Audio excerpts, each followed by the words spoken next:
Let's take a look at using the Smart Grinder Pro, which lets you grind intelligently with dosing IQ technology. When grinding for espresso, it's really important that you use a single wall filter basket. That way, you'll get the maximum flavor potential of the coffee that you're making.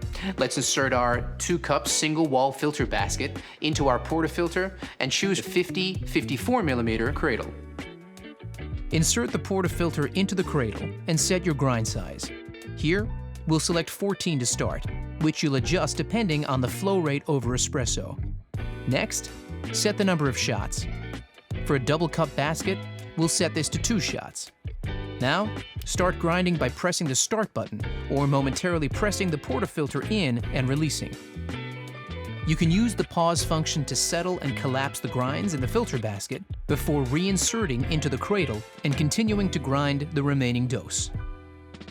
While it can look like there's too much coffee in the portafilter, all you need to do is tamp and trim. Collapse the grinds into the portafilter before using the tamper and applying firm pressure with a slight twist to finish. Then use the razor to trim the perfect dose, leaving you with just the right level to make the perfect espresso coffee. Remember, you can adjust your grind size to fine-tune your extraction if required.